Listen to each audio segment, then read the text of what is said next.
Good evening and salutations, my GH fans. You know, throughout this episode, specifically with Jason and Sonny, there's a lot of things that Sonny says throughout this episode that is definitely out of pocket. Definitely makes your eyebrow look at him a little bit different, looking at him a little kind of sideways. Oh, you're a little kind of annoyed with it. But I want people to sit there and just keep in mind that he is on half of his dosage of his medication. So a lot of this stuff is literally come from a lack of medication. And I've watched General Hospital since high school. And so part of me is that they're looking at this situation, them once being so close as into brothers, and now it's just this animosity that's coming towards Jason. You can tell that Jason is holding back a lot. And so it is a little kind of sad to sit there and watch. I mean, it's drama is interesting, but it's also like, damn, you know?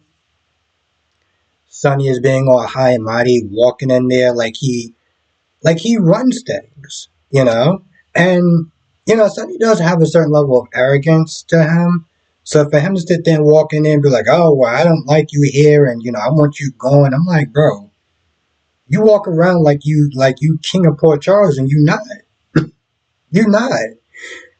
The only reason why most people tolerate him is because whenever somebody else is in town, they are generally worse than him.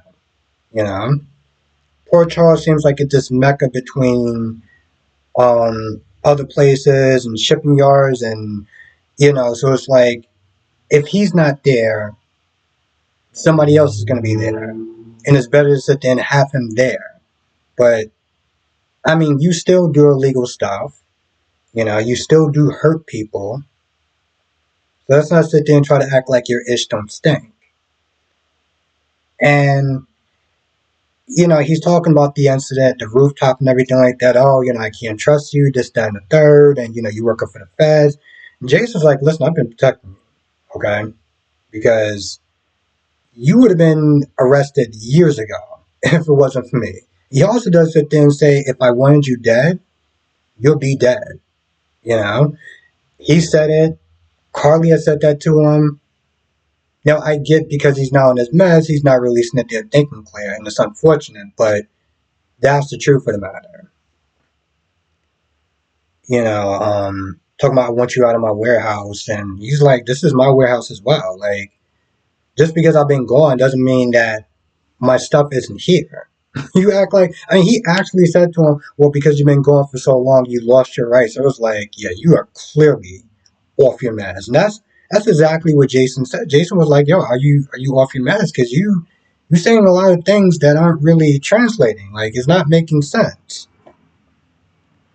Especially the whole, oh, I can have you eliminated, this, that, and third.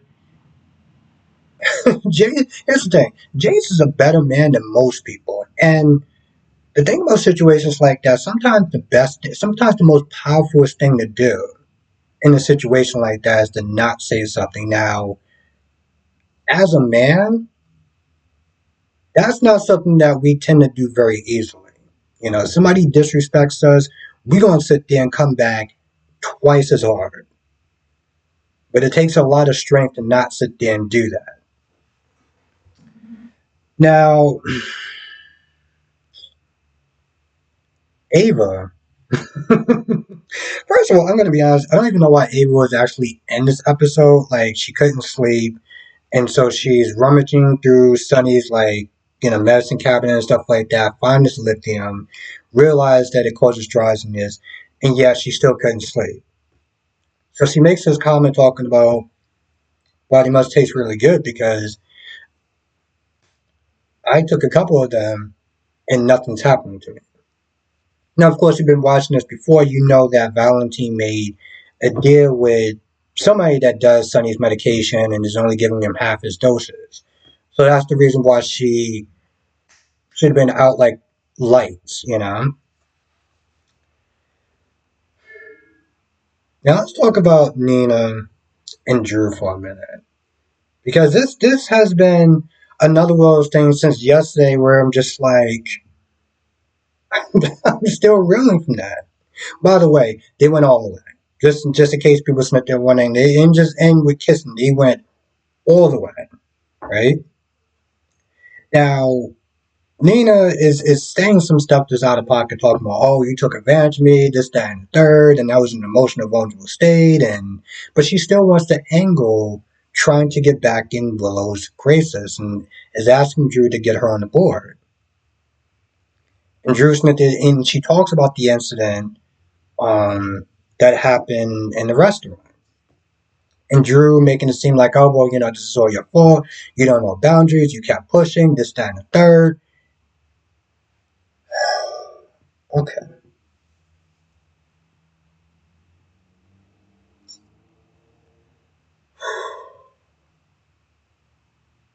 I'm like thinking, like, should I filter myself? Nope, F it. Here's the thing with this situation that has, I've sat there and I read some of the comments. During the live stream, we sat there and talked about it. And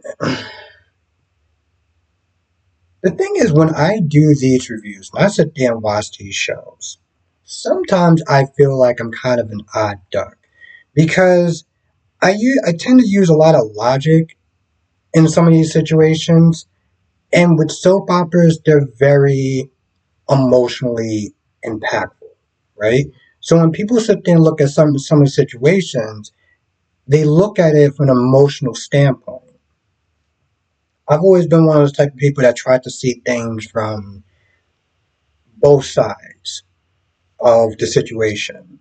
But sometimes with some people, they don't like somebody, they're only going to sit there and see things one way and one way only.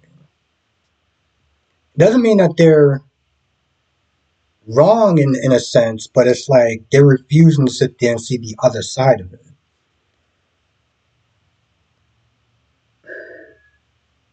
Willow and Michael were definitely out of pocket. They could have chose to go anywhere in Portugal. Hell, they could have stayed home and just ordered stuff from the Metro Court. So for Willow to sit there and say, "Yeah, I know I came here, but I thought you would sit there and give me space," and blah blah blah blah blah blah blah blah blah, you know how Nina is. So why even put yourself in that situation? Now people are still sitting there blaming Nina for getting her up in her face and stuff like that. And yes, I'm not saying what she did was the best thing, in that situation. She could have just sat there and chose to stay away. But that's the problem with Nina. As people have said, she doesn't know boundaries. So if you know somebody that doesn't know boundaries, why put yourself in that situation? But most people tend to refuse to see it that way because they don't like Nina. You can not like Nina and you can still see it, and you can still sit there and see the situation very clear. But most people don't do that because they tend to look at things with their emotions. So they talk about that. Drew is still being out of pocket, blaming Nina for spending, you know, not being near his daughter. And Nina is speaking truth, talking about you did this for Carly. So they're going back and forth and back and forth. They talk about Sonny and pretty much how Sonny is, you're not even on Sonny's radar at this point. And now Drew does sit there and mention, you know what? He's not even sitting there thinking about you because, he still has, he's probably sitting there thinking about his roommate, Ava. And that comment wasn't an offhand comment because we see that Ava is getting close to Sonny. Now, what is her end game towards that? I have no idea. We've all been sitting there guessing. People have been guessing that she is working with Valentine and all sorts of stuff. I think that's kind of a stretch, personally. But I mean, if they put it in there, then I'll be like, wow, I really didn't see that coming for so many different reasons. Now Drew doesn't exactly say no as far as helping um, Nina, get closer to her daughter. you shouldn't there saying that you can't do it through the board because at the end of the day, Michael is never going to see you nothing more than the enemy because of all the things that you wind up doing to his family. So whatever sort of inroads that you're going to try and make with Michael, that ain't going to work. Willow, she's a different subject because she does have more of a softer heart. At the end of the day, I still feel like Willow is really out of pocket because it's like, I'm not saying what Nina has done has been right, and I understand her anger and her resentment towards Nina, but let's be honest.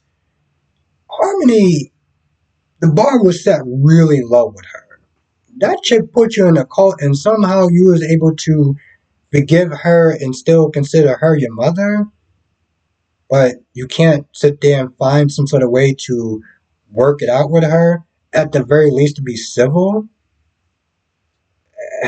I'm not really feeling that.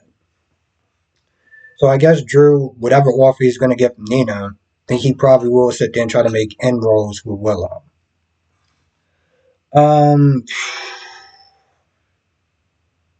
Portia is still upset with, she talks to Curtis about Heather and them trying to use some sort of medical reason to get Heather off the hook.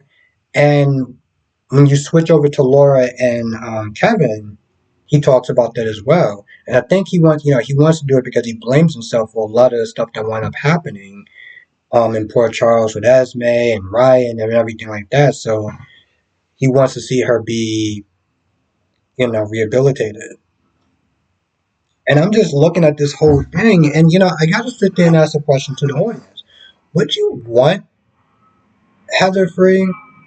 Just out, free out of jail and stuff like that. Because yeah, I understand.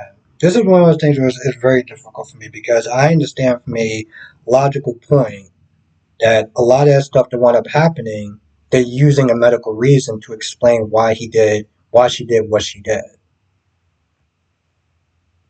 But a lot of stuff what she did was horrible. You know, Ava, Sasha, um, Lisa with Britt, you know, Trina. I'm not gonna lie, I don't remember what she wound up doing as far as the whole Trina thing, but she affected a lot of people. And so for her to sit there and just to be roaming free because, she had metal poisoning, it's just like, really? Like, all the pain that she caused and she gets to just roam the streets and just la da da da da da da da da. I'll send you flowers to Sasha. Like, what the okay. But they talk about it. And I know that's what they're gonna want to go on with. But it's the same thing. It's the same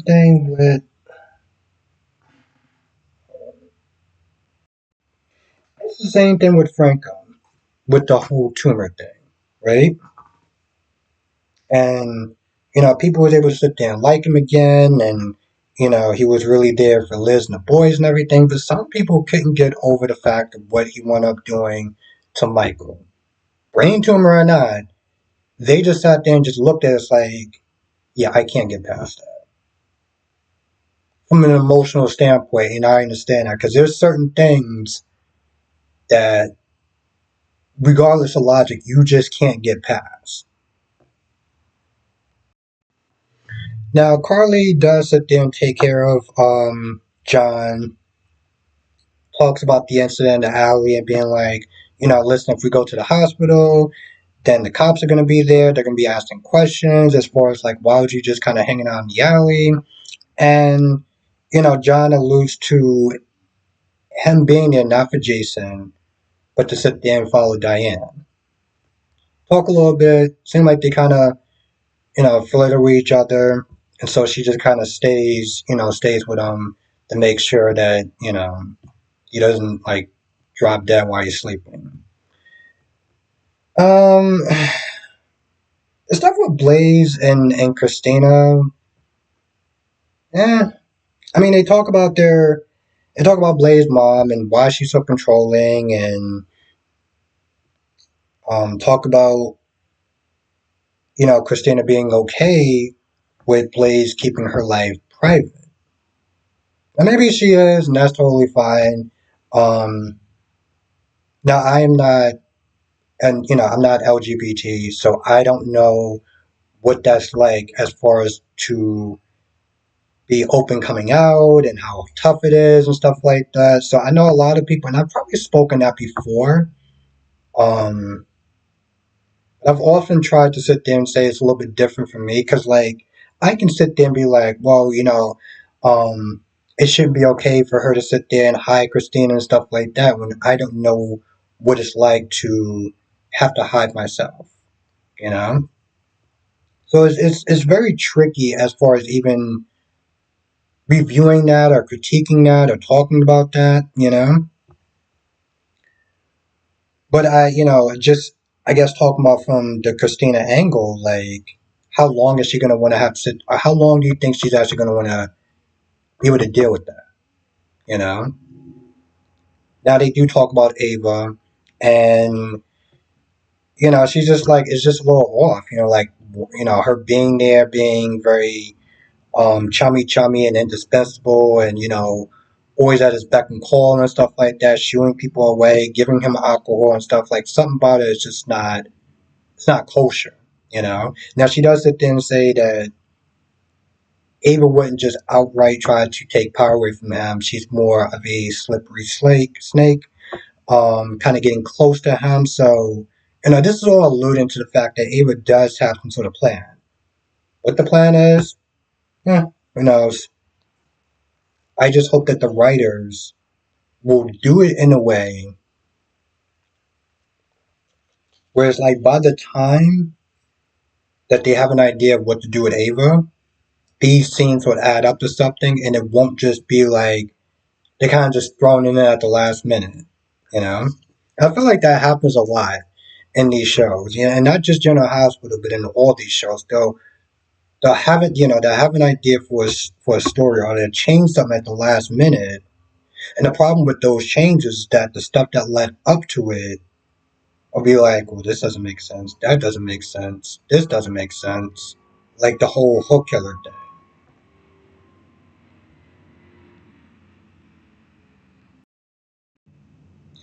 Yeah, I'm gonna be honest. I think that's about it. I think there's probably way more I can sit there and kind of just really kind of deep dive into it. But I already made this video like 7 minutes, way longer than I planned on it. Than I planned on. So I'll talk more about my thoughts tonight in the live stream, 8 p.m. Eastern, 5 p.m. Pacific. We'll sit there and talk about all and whatever stuff that I didn't cover because yeah, there's a lot. There's a lot. Even with the Sonny and Jason stuff, there's a lot I want to sit there and kind of just go into. As well as all the other 4 shows, well, the other 3 shows as well. Days of Our Lives, Young and Restless, and Bold and the Beautiful. I got some thoughts on those as well. So come through tonight, 8 p.m. Eastern, 5 p.m. Pacific. We'll sit there and go over all of it, and I will see you in the next video.